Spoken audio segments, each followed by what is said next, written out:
سبيل مريح تنهدى يا صاحي كي تستريح وبث الدعاء. Ada kisah yang lebih luar biasa kalau menurut saya.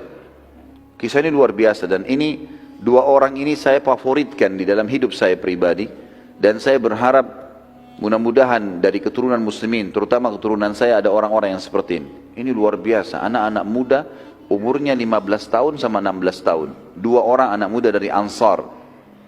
Namanya Mu'adz ibn Afra dan Auf ibn Afra. Ayah mereka namanya Afra, dikenal dengan dua anaknya Afra, dua anak laki-laki. Mu'adz kakak umurnya 16 tahun, Auf adik umurnya 15 tahun. Abdurrahman ibn Auf menyebutkan di dalam perang Badar, kisah sahih riwayat Bukhari Muslim, dia mengatakan pada saat aku sedang melihat perang berkecamuk dan aku berada di pinggiran kancah peperangan, tiba-tiba saja aku didatangi oleh seorang anak muda Ansar bernama Mu'adz ke sebelah kirinya, lalu berkata, "Hai paman, mana Abu Jahal?" Kata Abdurrahman, "Kenapa kau tanya Abu Jahal?" Dia bilang, "Saya dengar dia orang yang paling menyakiti Nabi SAW waktu di Mekah." Kata Abdurrahman, "Iya benar. Apa yang kau mau lakukan?" "Saya mau bunuh paman." Jadi anak muda ini bukan nyari prajurit-prajurit biasa. Mana kepalanya itu? Kepala orang kafir nih, pimpinan perang. Itu memang kebetulan Abu Jahal panglima perangnya. Pimpinannya, kalau muslimin dipimpin oleh Nabi SAW, kalau Quraisy di perang Badar dipimpin oleh Abu Jahal. Maka kata Abdurrahman, nanti kalau saya lihat dia, saya akan tunjukkan. Karena Mu'adz belum pernah lihat Abu Jahal. Kata Abdurrahman, baru saya selesai bilang itu, datang adiknya dia, Auf, di sebelah kanan saya. Seakan-akan mereka memang tidak saling tahu nih. Mengucapkan kalimat yang mirip, "Wahai paman, mana Abu Jahal?" Kata Abdurrahman, "Kenapa kau tanya Abu Jahal? Ini perang lagi berkecamuk, kakaknya lagi sibuk menunggu melihat, dia tidak lihat adiknya. Ini tidak janjian ya." Kemudian Abdurrahman bilang, "Kenapa kau cari Abu Jahal?" Dia bilang, "Saya dengar Rasulullah SAW paling disakiti di Mekah oleh dia. Terus apa yang kau mau buat?" "Saya mau bunuh." "Baiklah, nanti kalau saya lihat saya akan tunjukkan kepadamu." Kata Abdurrahman, tidak lama kemudian tiba-tiba di pasukan musuh terlihat itu. Terlihat ada pasukan Quraisy datang, di tengah-tengah pasukan ada Abu Jahal. Abu Jahal dikatakan oleh Abdurrahman, demi Allah semuanya dari kepalanya sampai kakinya besi, nggak kelihatan kecuali matanya. Sudah gitu dikumpul-rumuni oleh pasukannya lagi, banyak sekali, melingkar mengelilingi dia. Maka saya bilang, itu Abu Jahal.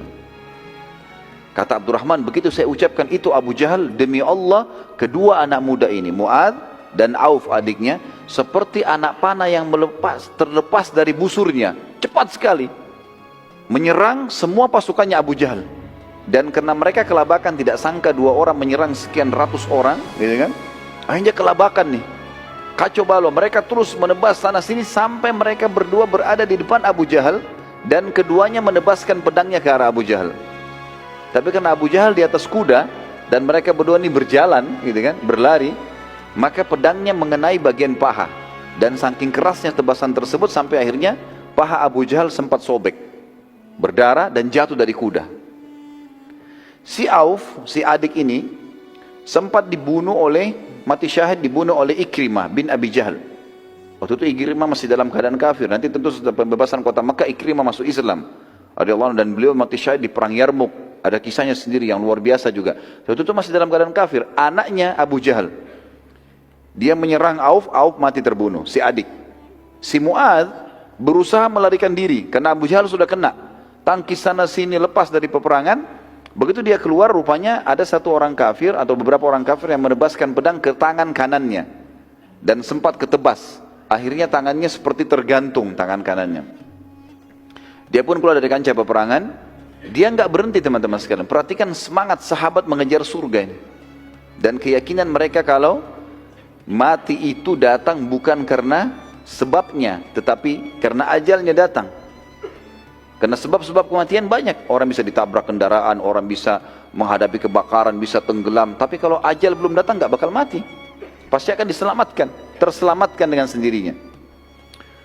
Apa yang dilakukan teman-teman? Bayangkan di umur 16 tahun, tangan kita tertebas, tergantung tinggal beberapa lembar kulit, kulitnya yang halus yang menangannya. Dia lakukan dia buka imamahnya, lalu diikat sama dia. Tangannya disatukan, tangan kanannya diikat sama dia di punggungnya dengan imamahnya supaya bisa bertahan. Lalu dia masuk lagi nyerang dengan tangan kirinya. Sementara melawan musuh dia merasa dia kesakitan dengan tangannya ini, dia merasa terganggu dengan itu. Dia keluar dari kancah peperangan, imamahnya dibuka, tangannya diinjak sama dia, ditarik, dikeluarin tangannya, karena sudah mengganggu nih, nggak bisa berfungsi lagi. Setelah itu dia masuk menyerang teman-teman sekalian umur 16 tahun dengan tangan kirinya sampai terbunuh mati syahid. Dua anak muda yang luar biasa ini, ya. Di sini teman-teman sekalian, karena perilaku dua orang ini, ulama sepakat bahwasanya kekalahan musyrikin setelah izin Allah di Badar, selain janji Allah, adalah perannya dua orang ini. Kenapa? Karena ternyata setelah Abu Jahal jatuh dan orang-orang kafir Quraisy tidak ada yang bisa mengobati karena besarnya sobekan di pahanya dan berdarah banyak, akhirnya mereka kelabakan gara-gara itu. Pimpinannya sudah luka. Dan mereka takut, khawatir jangan sampai dari pasukan muslimin keluar lagi dua orang seperti ini yang menyerang tiba-tiba. Ya.